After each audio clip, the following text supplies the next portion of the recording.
ברוך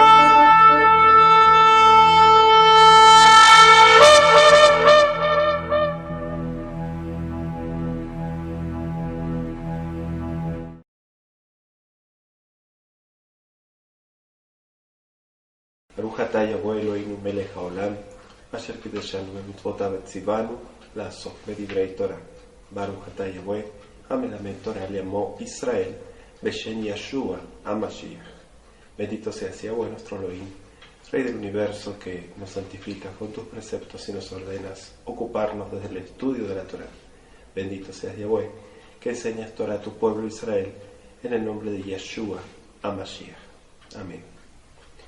Vamos a continuar en nuestro capítulo 26 de Matai, Sefer Matai, y hoy nos corresponde la segunda parte del versículo 47. Vamos a dar lectura desde allí. Dice así: mientras todavía hablaba, vino Yehuda, uno de los 12, y con él mucha gente con espadas y palos, de parte de los principales sacerdotes y de los ancianos del pueblo. Y el que le entregaba les había dado señal, diciendo: al que yo besare, ese es, prendedle. Y enseguida se acercó a Yeshua y dijo: salve, maestro, y le besó. Y Yeshua le dijo: amigo, ¿a qué vienes? Entonces se acercaron y echaron mano a Yeshua y le prendieron. Pero uno de los que estaban con Yeshua, extendiendo la mano, sacó su espada e hiriendo a un siervo del sumo sacerdote, le quitó la oreja. Entonces Yeshua le dijo: vuelve tu espada a su lugar, porque todos los que tomen espada, a espada perecerán. ¿Acaso piensas que no puedo ahora orar a mi Padre y que Él no me daría más de 12 legiones de ángeles? Pero ¿cómo entonces se cumplirían las Escrituras de que es necesario que así se haga? En aquella hora dijo Yeshua a la gente: ¿como contra un ladrón habéis salido con espadas y con palos para prenderme?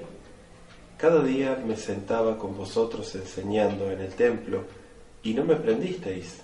Mas todo esto sucede para que se cumplan las Escrituras de los profetas. Entonces todos los discípulos, dejándole, huyeron. Los que prendieron a Yeshua le llevaron al sumo sacerdote Caifás, a donde estaban reunidos los escribas y los ancianos. Mas Pedro le seguía de lejos hasta el patio del sumo sacerdote, y entrando se sentó con los alguaciles para ver el fin. Y los principales sacerdotes y los ancianos y todo el concilio buscaban falso testimonio contra Yeshua para entregarle a la muerte. Y no lo hallaron, aunque muchos testigos falsos se presentaban. Pero al fin vinieron 2 testigos falsos, que dijeron: este dijo: puedo derribar el templo de Elohim y en 3 días reedificarlo. Y levantándose el sumo sacerdote le dijo: ¿no respondes nada? ¿Qué testifican estos contra ti? Mas Yeshua callaba. Entonces el sumo sacerdote le dijo: te conjuro por el Elohim viviente, que nos digas si eres tú el Mashiach, el hijo de Elohim. Y Yeshua le dijo: tú lo has dicho, y además os digo que desde ahora veréis al Hijo del Hombre sentado a la diestra del poder de Elohim y viniendo en las nubes del cielo.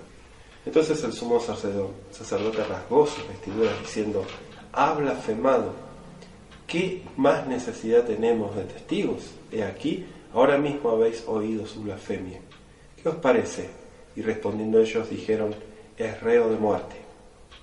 Entonces le escupieron en el rostro y le dieron de puñetazos, y otros le bofeteaban diciendo: profetízanos, Mashiach, ¿quién es el que te golpeó? Pedro estaba sentado fuera en el patio, y se le acercó una criada diciendo: tú también estabas con Yeshua el Galileo. Mas él negó delante de todos, diciendo: no sé lo que dices. Saliendo él a la puerta, le vio otra, y dijo a los que estaban allí: también este estaba con Yeshua el Nazareno. Pero él negó otra vez, con juramento: no conozco al hombre. Un poco después, acercándose los que por allí estaban, dijeron a Pedro: verdaderamente también tú eres de ellos, porque aún tu manera de hablar te descubre. Entonces él comenzó a maldecir y a jurar: no conozco al hombre. Y enseguida cantó el gallo. Entonces Pedro se acordó de las palabras de Yeshua que le había dicho: antes que cante el gallo, me negarás 3 veces.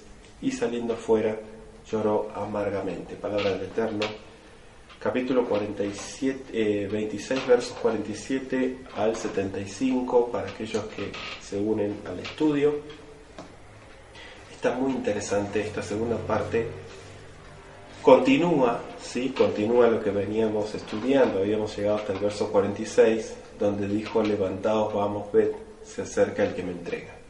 Finalmente llegamos a la entrega, ¿sí?, del Mashiach, ¿sí? Es traicionado por Yehuda con un beso, es llevado delante de Caifás y finalmente en nuestro estudio de hoy vemos que Pedro lo niega, como estaba profetizado. Dice nuestro verso 47: Odenu medaver, todavía estaba hablando, Beiné Yehuda, Echad Mishnaim Eazar. Y vino Judas, uno de los 12, dice el texto, Va veimo Amon Rag ba Harabot u Vemaklot, con espadas y con palos, Me'et Roshei Kohanim besiknei Am. Vinieron los líderes de los sacerdotes, o los principales sacerdotes, y los ancianos del pueblo, explica Matai.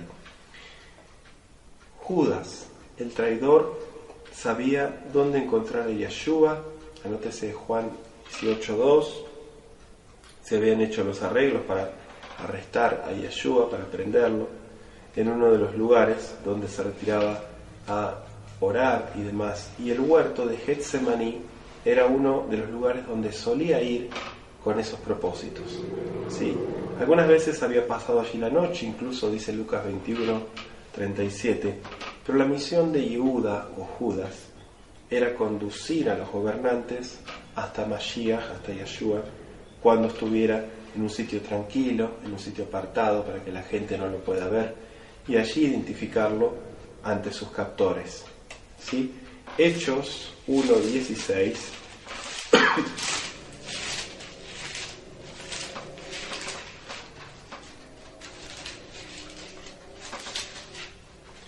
Hechos 1:16 dice la Escritura: varones hermanos, era necesario que se cumpliese la Escritura en que el Ruach HaKodesh habló antes por boca de David acerca de Judas, que fue guía de los que prendieron a Yeshua. Entonces, esto es lo que se tenía que cumplir también, ¿sí? Y explica Matai en su texto, dice Echad Mishnei Meazar, uno de los 12, ¿sí? Sin duda se añade este comentario para hacer aún más notable la terrible naturaleza de esta traición. Entonces intensifica el horror de la traición, ¿sí? Por eso dice uno de los 12, como diciendo los que estaban con él. Y Amon Rav también explica él que significa mucha gente, ¿no? Multitud. Entre esa variada multitud estaba el sumo sacerdote, acompañado por diferentes dirigentes judíos, por algunos fariseos, también dice Juan 18:3, por algunos alguaciles del templo, ¿sí? Y por un destacamento de soldados romanos también estaban allí. O sea, eran varios. Además, se encontraba allí una turba formada en parte por rufianes del pueblo, ¿no? Que habían venido quizá para presenciar algo emocionante. ¿Por qué dice de parte de Me'et Roshei Kohanim? De parte de los principales sacerdotes, se podría traducir porque tiene aquí el complemento directo. Esta acción fue realizada bajo la autoridad del Gran Sanedrín de Jerusalén, por eso es que dice Roshei Kohanim. Marcos 14:43 comenta también Sofrim Besiknei Am, escribas y ancianos del pueblo. Juan, por ejemplo, consigna que cuando los dirigentes se acercaron a Yeshua, un poder sobrenatural los hizo caer en tierra. El ángel que hacía pocos momentos había sostenido al Salvador cuando cayó en tierra en agonía, Lucas 22:43, se interpuso visiblemente entre ellos y el Mashiach. Entonces parecería que el propósito de esa manifestación del poder del Creador era de demostrar a quienes habían venido aprender a Mashiach, que lo que estaba por hacer había merecido la desaprobación de Malhut Shamayim. Estaban luchando contra Elohim. Entonces, esa turba, decíamos, vio una segunda revelación del poder divino cuando Yeshua, en Lucas 22:51 y Juan 18:10 también lo comenta, cuando Yeshua sanó la oreja de Malco. ¿Sí? Eso está registrado también en las Escrituras. Pero fíjese que el verso 48 dice: el que le entregaba les había dado señal. Así lo escribió Matai.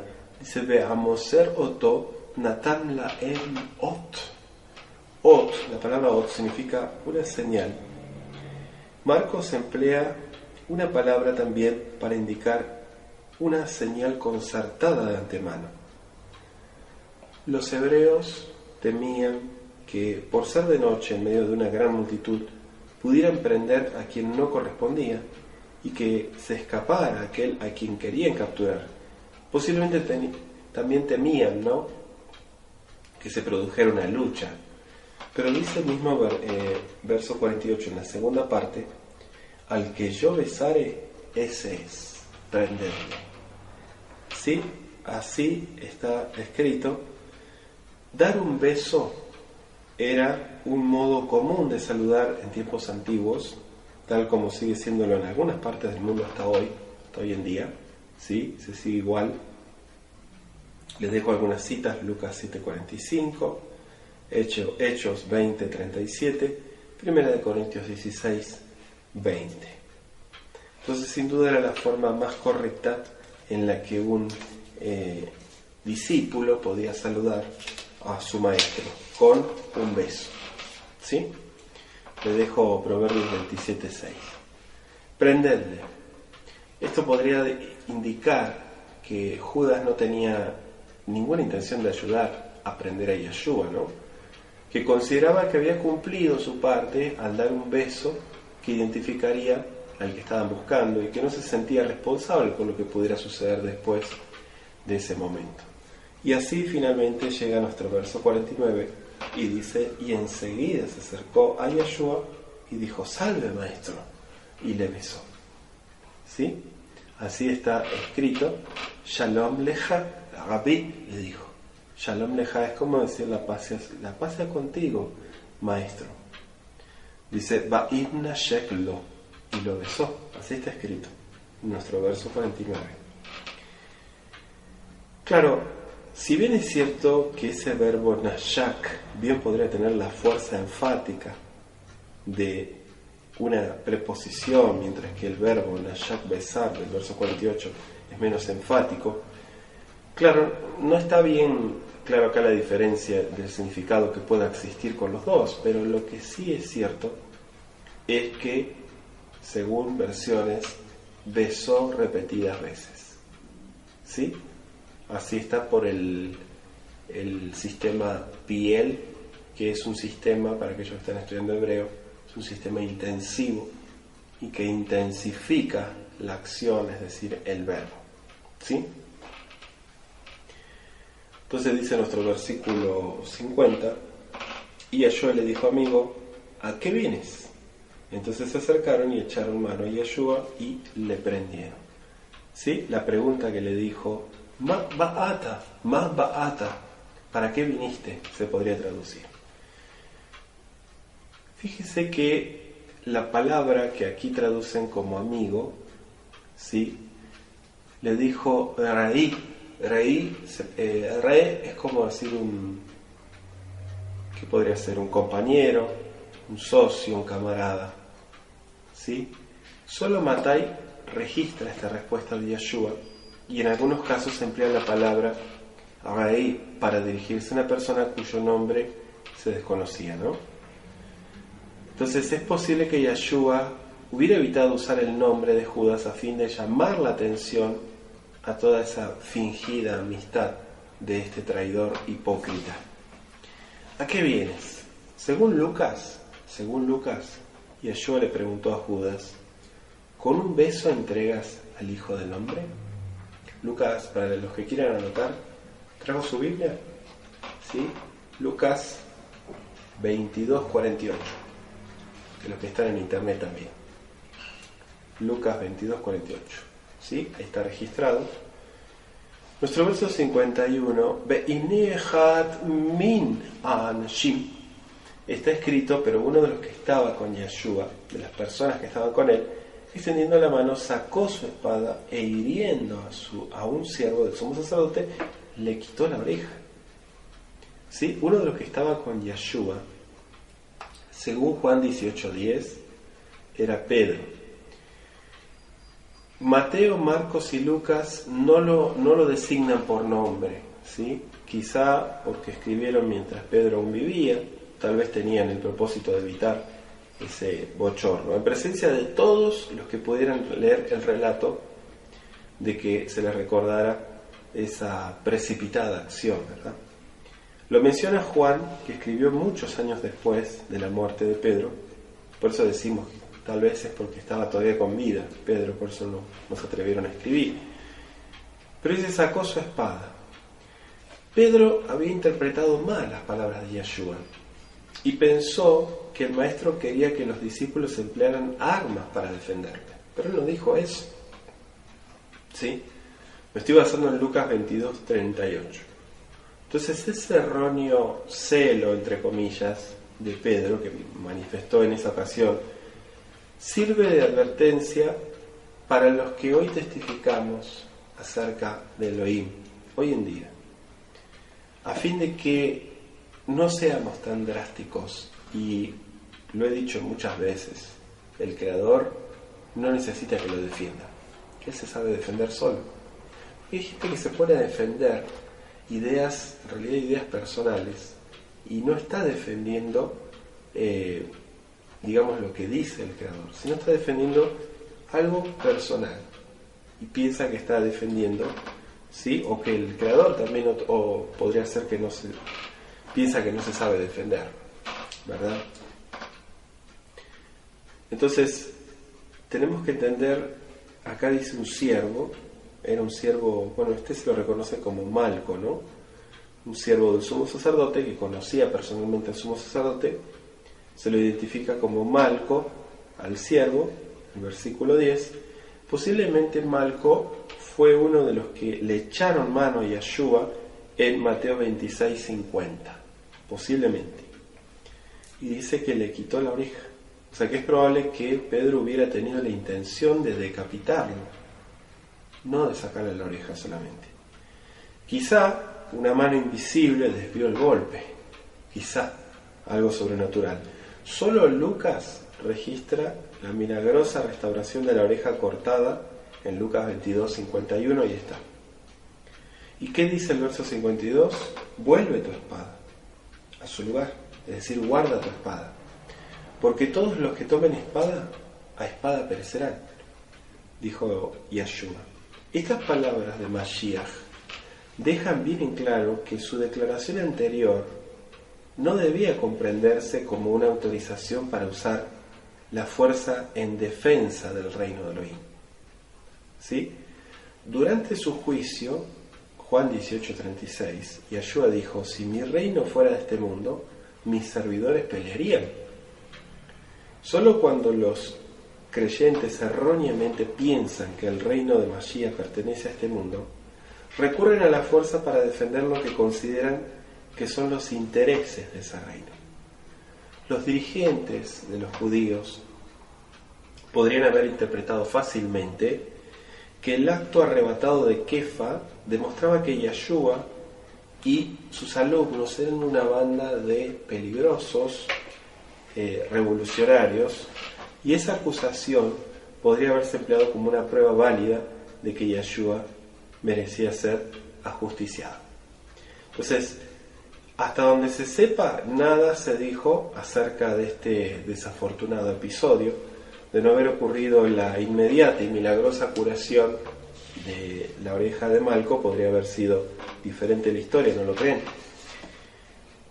Por eso dijo, los que tomen espada, es decir, quiere decir quienes recurran a la fuerza, tarde o temprano, podrán encontrarse a merced de hombres crueles y despiadados. Además, puesto que el Eterno no aprueba el uso de la fuerza. Quienes declaran ser siervos del Eterno no pueden esperar su protección y ayuda mientras están violando los principios de Malhut Shammai. Entonces, dice el verso 53, por si les queda duda: ¿acaso piensas que yo no puedo ahora orar a mi Padre y que Él no me daría más de 12 legiones de ángeles? Este es el verso 53. ¿Sí? Así está escrito. Está como Ligionot Shel Malachim. Ligionot, ¿sí?, es una palabra también hebrea, pero viene del latín, ¿sí?, es derivada de legión. ¿Por qué dice orar a mi Padre? Porque Yeshua confió en el cuidado de la Shejinah, de la presencia divina, ¿sí?, la deidad que lo cuidó, que lo guió y que lo ayudó. Y Yeshua permitió por su propia elección que lo prendieran. No estaba indefenso, no tenía por qué pasar por esa amarga experiencia, a menos que hubiera escogido pasar por ella. Y sí eligió pasar por ella. Y él dice el verso 54: pero ¿cómo entonces se podrán cumplir las Escrituras? De que es necesario que así se haga. Entonces, si yo me opongo, no hay cumplimiento. Entonces es probable que aquí se estuviera refiriendo al Salmo 22 y el clásico Isaías 53, donde se predice su muerte. Verso 55: en aquella hora dijo Yeshua a la gente: como contra un ladrón habéis salido con espadas y con palos para prenderme. Cada día me sentaba con ustedes enseñando en el templo y no me prendisteis. Qué linda forma de hablarles a sus corazones engañados, ¿sí? Como un ladrón, dice, como si fuera un salteador, un asaltante. En Juan 10:1 y verso 8 se traduce como salteador. Los dirigentes judíos trataron a Yeshua como si hubiera sido un hombre del carácter de Barrabás, por ejemplo, ¿no? Cada día yo me sentaba con ustedes a enseñar. Y Yeshua hizo notar que su conducta negaba la acusación tácita de que fuera un endurecido criminal que debía ser prendido, aunque fuera por la fuerza y la violencia. No había actuado en secreto, sino ante la vista de todos. No había hecho nada para merecer la acusación que secretamente estaba tramando en contra de todas las autoridades judías o romanas. No me prendisteis cuando yo estaba con ustedes enseñando. El hecho de que las autoridades no hubieran hecho ningún intento para prender a Yeshua públicamente demostraba que no tenían de qué acusarlo. El que lo prendieran en secreto probaba que no estaban procediendo de buena fe, sino corruptamente, y que sabían que sus propios motivos estaban equivocados. Por eso lo hicieron a escondidas, como todos los hipócritas. Verso 56. Mas todo esto sucede para que se cumplan las escrituras de los profetas. Entonces todos los discípulos, dejándole, huyeron. ¿Sí? Dejándole, dice acá, en el hebreo está tal cual, ¿sí? Aparece el mismo verbo. Y Yeshua pidió que no molestaran a los alumnos. Juan 18:8. Los Roshei Kohanim, los principales sacerdotes y ancianos, habían prometido no estorbar a los seguidores de Yeshua. Los discípulos permanecieron con Yeshua hasta que fue evidente que no tenía intención de librarse de esta gente. Si él no se resistía, ¿qué esperanza podía haber para ellos? No estaban dispuestos a someterse al terrible trance por el cual Yeshua estaba a punto de pasar. Fue Pedro, el alumno, ¿no?, el discípulo, que en forma más vehemente había hecho alardes de su lealtad. Ya lo estudiamos en Mateo 26, versos 33 al 35, quien propuso a los otros que se salvaran. ¿Sí? Y dice el verso 57, los que prendieron a Yeshua le llevaron al sumo sacerdote Caifás, a donde estaban reunidos los escribas y los ancianos. Es decir, lo llevaron ante el gran Sanedrín en Jerusalén. ¿Sí? Para que ustedes vayan también marcando esos puntos. Es importante entender que su juicio consistió en dos fases. La primera, un juicio ante las autoridades religiosas judías, y la segunda, un juicio civil ante Pilato y Herodes. Hubo dos audiencias preliminares, una ante Anás, que estuvo solo, y otra ante Anás y Caifás. ¿Sí? Entonces fue llevado ante el Sanedrín dos veces. Primero fue llevado de noche y luego de día. Compareció dos veces ante Pilato y una vez ante Herodes, entre las dos veces que estuvo ante Pilato.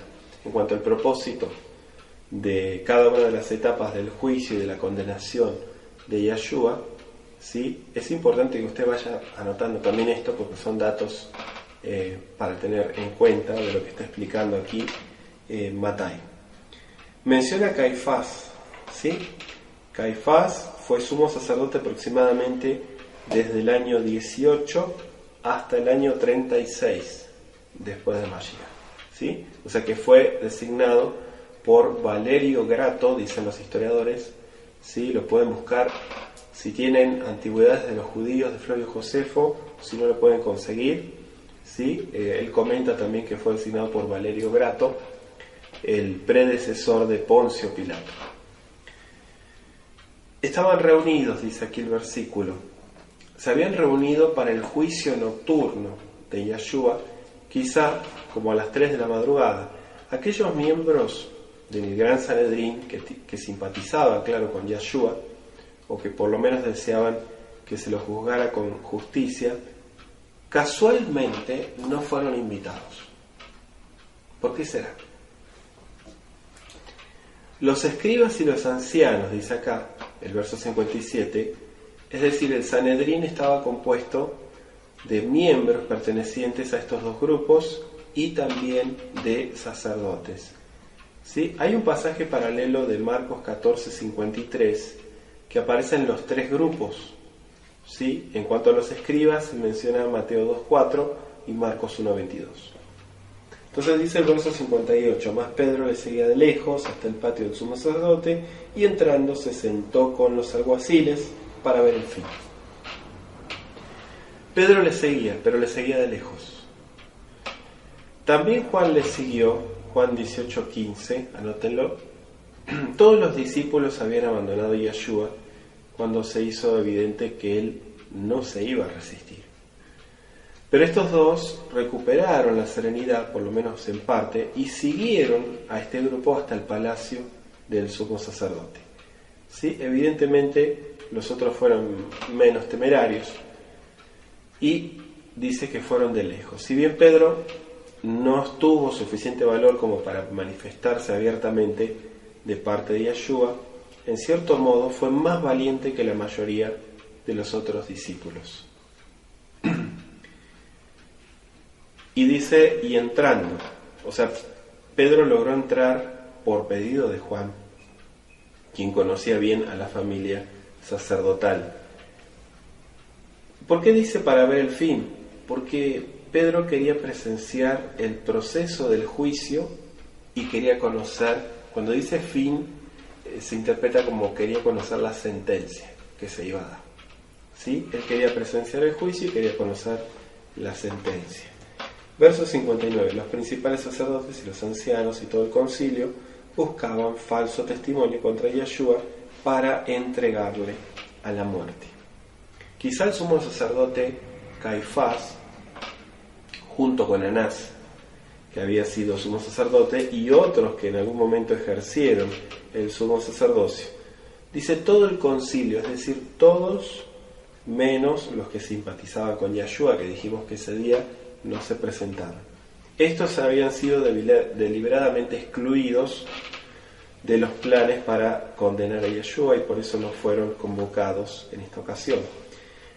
Este concilio dijimos que era el gran Sanedrín, que normalmente tenía 71 miembros, ¿sí? 71 miembros, y que en ese tiempo era el máximo cuerpo ejecutivo, legislativo y judicial, ¿sí? Y estaba allí en Jerusalén. Buscaban, dice, andaban buscando, es decir, como que analizaban, dice el texto hebreo.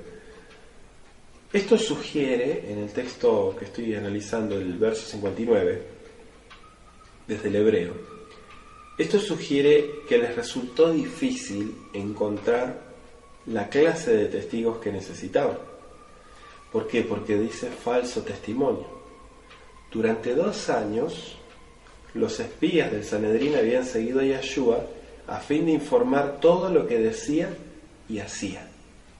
Pero estos espías no habían logrado ninguna información útil para los perversos propósitos de los dirigentes. Con referencia al informe dado por un grupo enviado para prender a Yeshua, pueden encontrar Juan 7:32, versos 45 al 48. Acerca de los aspectos ilegales del juicio de nuestro Salvador y de los temores también de los dirigentes judíos, en el sentido de que no podrían lograr su condena, ¿sí? Querían entregarle a la muerte, y esto ya se había determinado, pero a pesar de lo mucho que odiaban a Yeshua, no tenían nada real de que acusarlo, y en su apuro no habían tenido tiempo para inventar acusaciones. Ya lo tenían ahí, pero no sabían cuál era su culpa. Entonces esperaban desacreditar a Yeshua ante sus conciudadanos, probando que había blasfemado, y a la vez también querían acusarlo ante los romanos de sedición. Sin duda esperaban deshacerse del caso inmediatamente y conseguir que Yeshua pasase a manos de los romanos, donde, acusado de excitar una rebelión, no tendría posibilidad de escapar mediante la intervención de sus amigos. Esta era una de las famas, dicen los historiadores, y ya hubieron varias revueltas, no me refiero solamente a los macabeos, hubieron muchas revueltas, algunas están registradas en la historia, otras no, pero ese era el malestar con los romanos de que se iba a levantar un cabecilla, alguien, para una rebelión.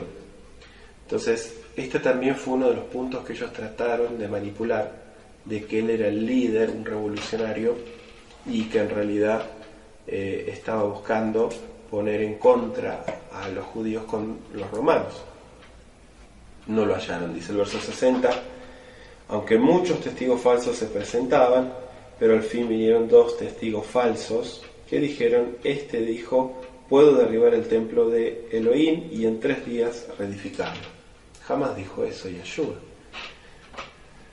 Testigos falsos. Parecería que el testimonio de ellos concordó y según la Torá se aceptó como verdad lo que informaron, ¿sí? Digo según la Torá porque estaban citando Deuteronomio 17:6 o Deuteronomio 19:15. Los jueces en este caso del Sanedrín tenían la obligación de hacer todo lo posible para que se hiciera justicia, como dice Deuteronomio 25:1. Debían interrogar cuidadosamente a los testigos para asegurarse de que los testigos estaban hablando verdad. Pero en este caso los miembros del Supremo Tribunal de Israel estaban en conveniencia con los falsos testigos en su perjurio, es decir, en violación directa a la Torá. Y el 9º mandamiento, ¿sí?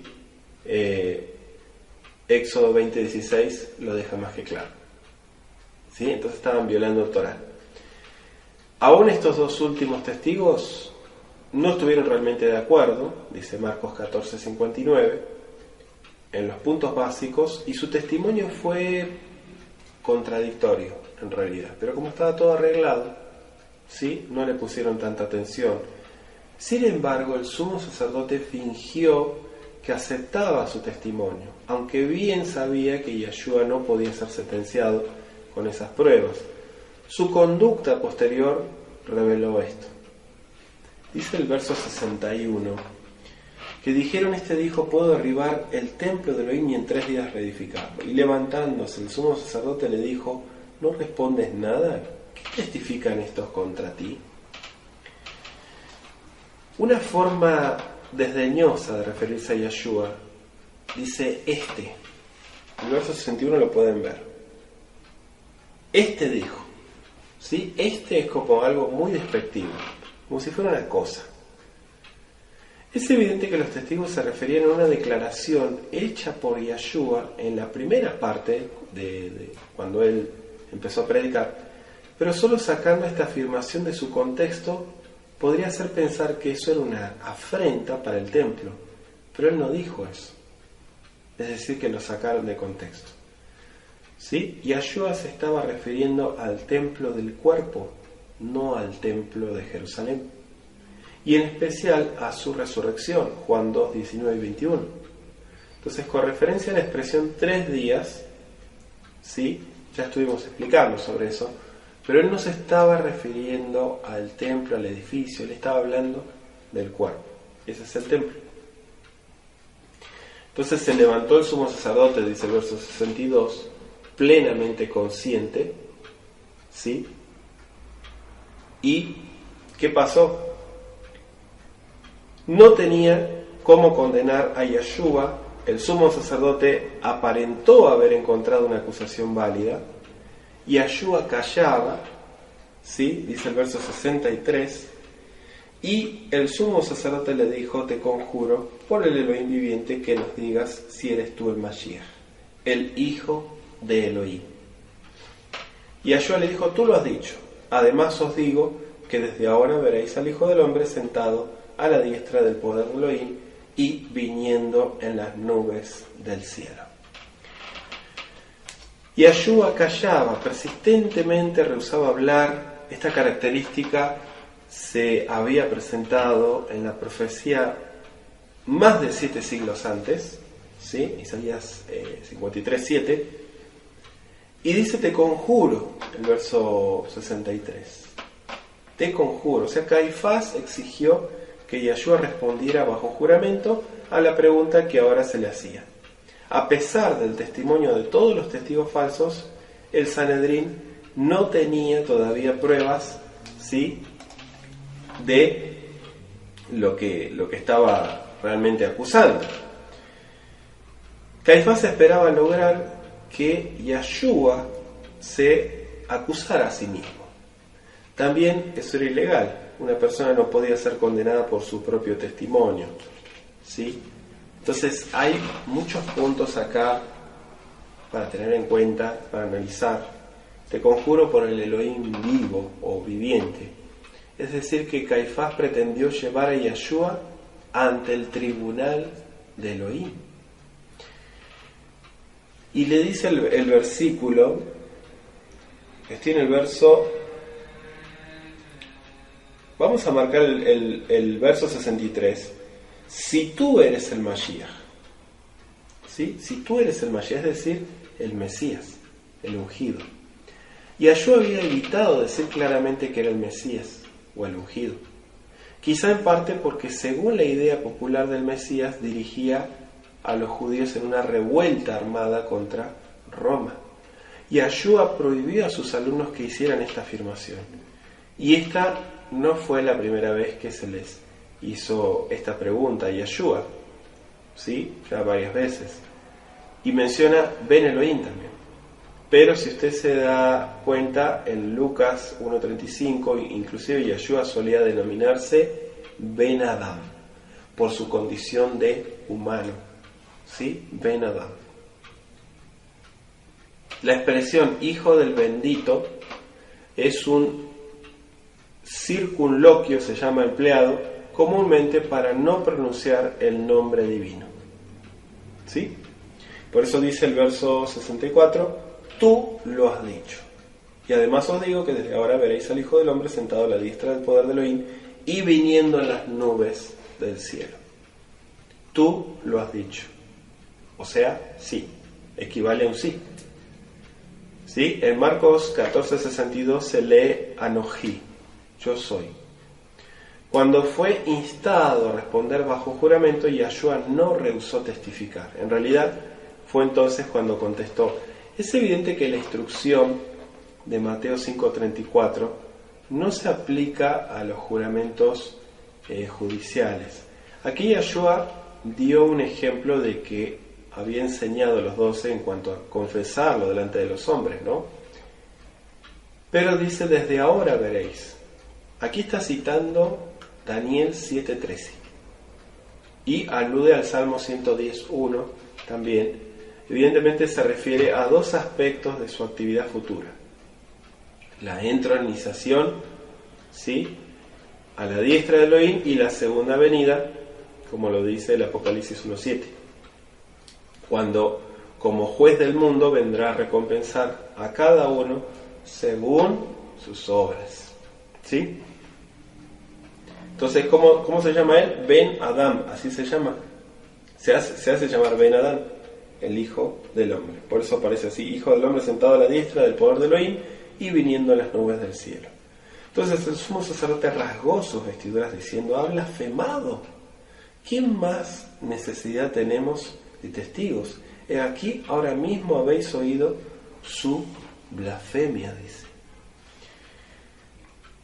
Es decir, todo estaba bien hasta que dijiste que eres Elohim. Ese fue el motivo para rasgarse las vestimentas del sumo sacerdote y decir: blasfemó. Por eso no aceptaron su testimonio, porque él dijo eso, ¿sí? Dijo la verdad, no dijo ninguna mentira, pero ellos no lo podían creer, no lo podían entender. ¿Sí? Rasgó sus vestiduras, es decir, lo hizo en señal de estar dominado por una indignación, por lo que se consideraba como una blasfemia, y la Torá prohíbe que el sumo sacerdote se rasgara los vestidos, ¿sí?, en Levítico 10:6 y 21:10. ¿Por qué? Porque sus vestimentas representaban el perfecto carácter del Mashiach, del ungido, proféticamente. Entonces, según esta ley, Caifás se había descalificado para desempeñarse en los deberes de ese oficio tan solemne, ¿verdad? Pero sin embargo, las leyes rabínicas en el Talmud, ¿sí?, permitían que el sacerdote se rasgara los vestidos cuando oía a alguien que blasfemaba. Eso está en Moed Katan 26a, ¿sí?, en la Mishnah, Sanedrín 7:5, también lo pueden encontrar, ¿sí? Nosotros no estudiamos Talmud, pero doy referencias porque algunas personas dicen: ¿de dónde está eso? ¿De dónde lo está sacando? Bueno, recuerden que hay que estudiar toda la cultura del pueblo, ¿sí? Toda la cultura. ¿Por qué ellos atacaban y tenían este tipo de argumentos? Porque muchas veces Caifás se guió por reglamentos rabínicos y no por las leyes de la Torá. ¿Se da cuenta?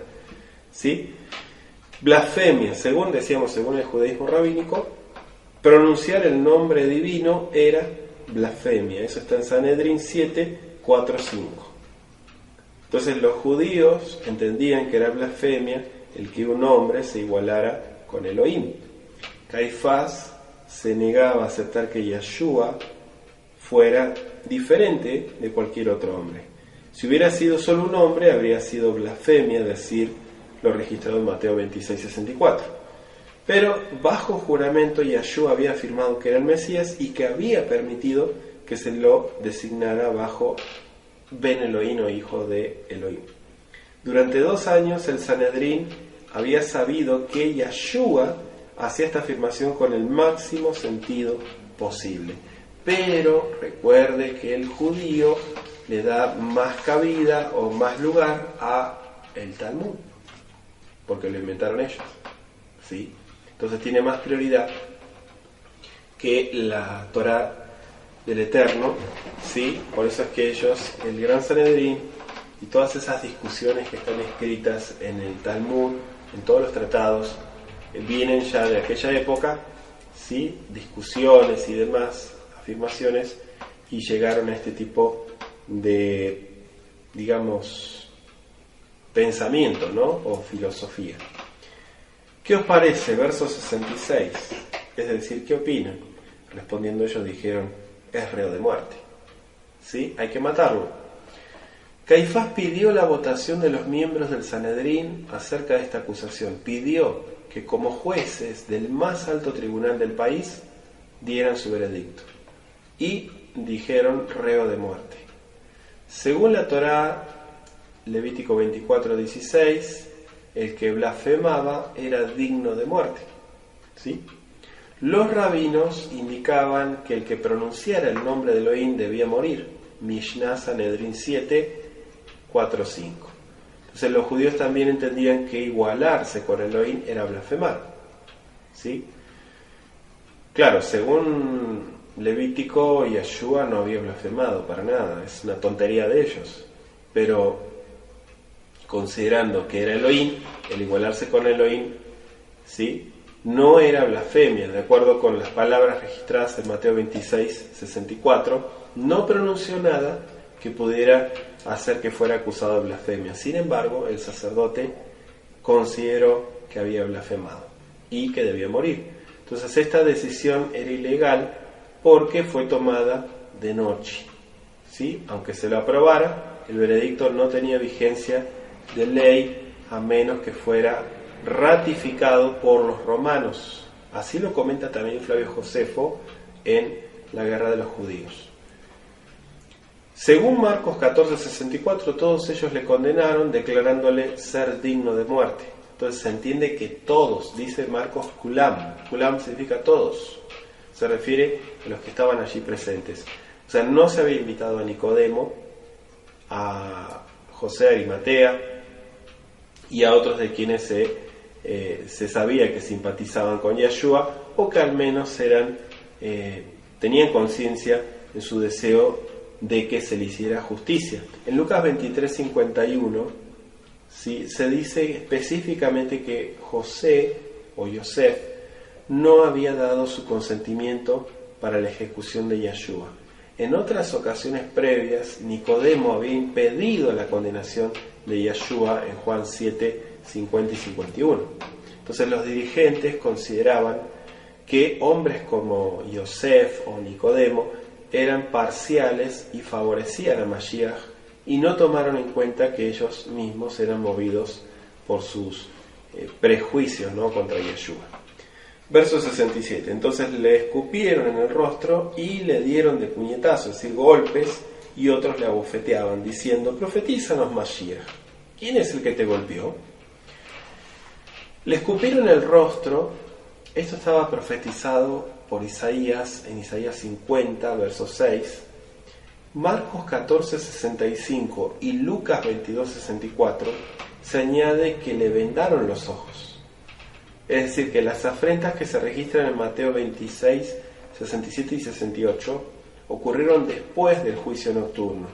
Es decir, que probablemente en la habitación contigua a aquella donde se reunió el Sanedrín y donde Yeshua estuvo detenido hasta el juicio diurno formal. ¿Sí? Tú eres el Mashiach. Este es un título lo usaron para ridiculizar a Yeshua por la respuesta que había dado a ese solemne juramento del sumo sacerdote. Dice el verso 69: Pedro estaba sentado fuera en el patio y se le acercó una criada diciendo: tú también estabas con Yeshua el Galileo. ¿Sí? O sea, Pedro estaba sentado fuera, estaba en la entrada del patio. Eso es lo que entendemos. ¿Sí? Estaba sentado en el patio fuera del edificio donde se llevó a cabo el juicio. Según Marcos 14:66, el patio estaba en un nivel inferior al del lugar donde se reunió el concilio. Y esta criada era la portera que había dejado entrar a Pedro. Juan 18, versos 16 y 17. ¿Pero qué pasó? Mas él negó delante de todos diciendo: no sé lo que dices. Es evidente que Pedro había olvidado por completo la advertencia que Yeshua le hizo unas pocas horas antes. Esperaba que nadie le reconociera y había llegado al punto de unirse a esta multitud de gente que se burlaba de Yeshua. Esta fue la primera negación de Pedro, y el relato indica que las 3 negaciones fueron hechas durante el primer juicio ante el Sanedrín, el cual se realizó probablemente entre las 3 y las 5 de la madrugada. La primera luz de la mañana se dejaría ver en torno a las 4, en esa época del año, ¿no?, que estamos hablando, en la latitud de Jerusalén, y el sol saldría aproximadamente como a las 5:30. ¿Pero qué le dijo? No sé de qué estás hablando. Los diversos evangelios concuerdan en cuanto a la esencia de lo que dijo Pedro, pero presentan la respuesta de diferentes formas. Yo le dejo las citas para que usted lo anote: Marcos 14:68, Lucas 22:57, Juan 18:17. Verso 71, seguimos avanzando. Saliendo a la puerta, le vio otra y dijo a los que estaban allí: también este estaba con Yeshua, el Nazareno. ¿Sí? La puerta o el pórtico, dice en hebreo. En este pasaje es posible que se refiera a un corredor que llevaba al patio de la calle y por lo tanto un lugar muy cerca de la puerta de la calle. Es posible que Pedro también temiera que si se descubría quién era, se lo prendiera también a él. ¿Sí? Esta segunda persona identificó a Pedro también.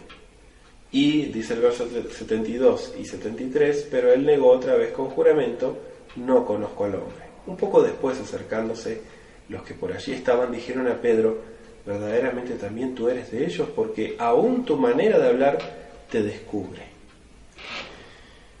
Vemos acá en el verso 72, negó con juramento, y en el hebreo su segunda negación fue más enfática que la primera. Pero dice un poco después, el verso 73. Es decir, que transcurrió aproximadamente 1 hora entre las 2 primeras negaciones y la última negación. Los que estaban allí, dice.